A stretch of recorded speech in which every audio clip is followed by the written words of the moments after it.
afternoon, ladies and gentlemen. Welcome to another instructional Propagandacast Lehr with me, your host, Imperial Dane, master of instruction, propaganda, and a lot of other fun things.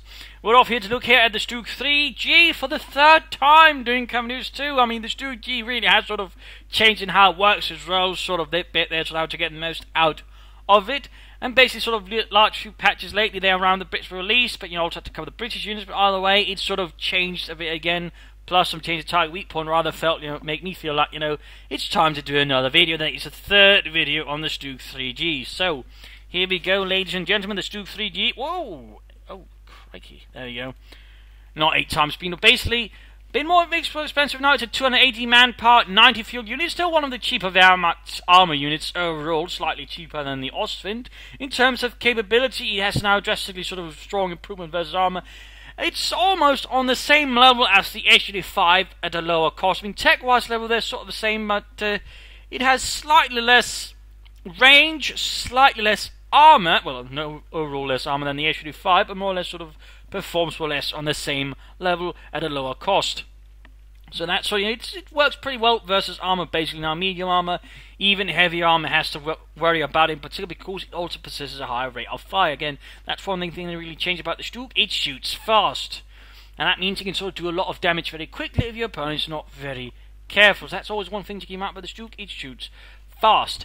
It has sort of less profile there versus infantry at the moment, less splash damage. It still has, better than the StuG because it's all less scattering. Shots have a better chance of hitting and doing something nasty. But you're definitely going to be a lot more reliant on the MG to sort of do any anti-infantry damage. And note, while it might not be, murdering like Ostwind or Panther IV, the machine gun is not to be ignored. Also, if you do, don't prioritize vehicles, other machine gun will not shoot automatically. Little detail there, a lot of people do it, upgrade, and then of course they rather waste the munitions. But overall, when it comes to StuG, you rather want to get 2 of them. You don't want one. He's alright, but generally you want a pair of them.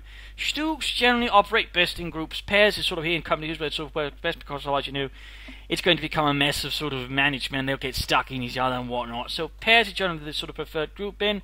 Partly, of course, also basing it on actual StuG instructions, which basically sort of told them never to operate on its own. And that's basically what you want to remember about the StuG, unless you're sort of really spread out and need to hold on. But otherwise, generally, operate in pairs. If you need to defend large amount of territories, keep them reserved, by the way, not quite near the front line. And generally use them to support infantry. Generally, again, you don't want to still be working on it. When you need a pair, you generally want them to work with other units. Generally infantry, again, that's rather how the StuGs work. There were assault guns of this, they were there to support infantry and other units there for the front line. So using them to support with that, and again, they can sort of generally do quite a bit for you. Even the machine gun, but again, you want to really to have and also decent effect on machine guns against infantry. One can do alright there. Veterancy-wise, it's more or less the same as previously. Target weak point, though of course target weak point has been changed. It now no longer stuns the crew on the StuG. Instead, what it does, it's not the stuns the crew, StuG crews, but the enemy crew, is it disables the gun for about 10 seconds or so, which is a lot more time. Of course, it can get out of the situation, but nonetheless, it basically forces the tank to break off unless you want it. The owner decides to get blown to bits, so it does work nicely. And of course, again, you sort of, for example, doing a large assault, quickly buy some time, oh dear, I'm being attacked by 2 to 3 tanks, I've got 2 StuGs, both veterans, 1, fire target weak point, 2 of them, only one that's really combat effect, and that's all of a sudden, you slightly alter the odds in your favour. So in that sense, the StuG, again, while not quite as potent, thanks to the change in target weak point, in some ways, is still pretty good, and it's generally going to be one of your better chances there. It comes with sort of heavy American armour, British armour, and so on. Then you'll want to get some StuGs out there because, again, cost effectively versus armour, they do pretty well. And again, with the machine guns, you're not going to be sacrificing too much versus an infantry. Again, working in pairs still do quite alright. So you can keep that in mind. You'll do quite well with them. You can do a lot of damage to armour. You can force your opponent to be a lot more careful. And stuff like Churchill, for example, which is always a threat, actually don't seem so threatening anymore because the StuG can simply penetrate the armor and do so much damage fast. Again, that's the thing, again, every 4 seconds. As to gain veterancy, it shoots fast. I mean, veterancy 2, though, is pretty much a terrible veterancy level, though.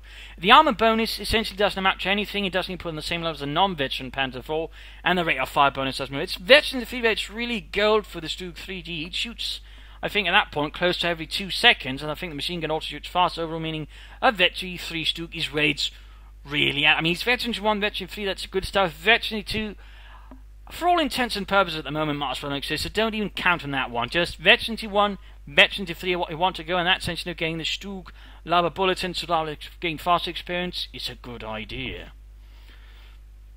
So if you can do that, you'll generally get a lot out of your StuGs there fighting armor and even infantry. Again, it's not going to decimate it quite so severely, but even then, it can do alright versus infantry. Again, in particular in sort of larger groups, the machine guns will lay down some fire there impressively versus the infantry, and of course the main gun can always, get an occasional kill here and there, and again, particularly larger groups, there's a bit more of a bombardment effect. But again, remember to use target weak point, remember to also try and use the distance again, remember, have infantry in front of them, have infantry screed, have infantry lead the way, or use pioneers to spot away, and sort of shoot away. You can also use Pumas, by the way, or spotting scopes, but spotting scopes basically require them to be static at all times, so the StuGs suffer under that, so better to have others' vehicles do the spotting for you, rather than the StuG scout cast with spotting scopes or half-track with spotting scopes.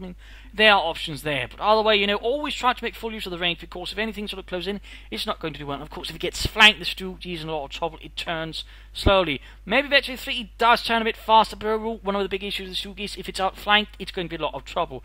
There are tricks, and of course, that's basically trying, reverse move it in such a way so it sort of turns at the same time towards the enemy. That's basically your best trick, but even then, it's a bit sluggish. It's not going to be the fastest thing. Of course, you can use, hope for Veteran 3, but otherwise, breakthrough if you've gone for, encirclement can help you a bit with sort of a bit of speed bonus there for all your StuGs at the same time, so that's also a little detail there to keep in mind. But again, have other units lead them, screen them, have them work behind other armor, use target weak point whenever you can. Again, remember to use target weak point, remember to get machine guns, because it does help a bit versus again, remember, as soon as you can, work in pairs. You want StuGs to work in pairs, because that way they can generally threaten most allied armor in the game. Churchills, EC8s, IS2s, KV8s, T-34s, you name it. 2 StuGs, of course, you can have more than one. You can have 3, you can have 4, but again, remember them sort of operate them in group to sort of make sense tactically. If you can do that again, you will get a lot of the StuG, and you will certainly cause your opponent to be a bit sad.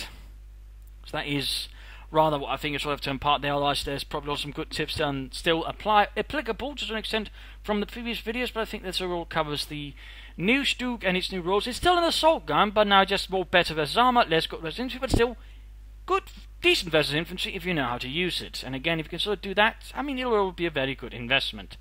So there you go. I hope in this video is sort of an indication. I hope this will cause more people to use StuGs, where they just spam Panzer IVs and realize, oh hey, my Panzer IV is surprisingly failing against heavy armor, because now that's where I want to get the StuGs sort of blast away.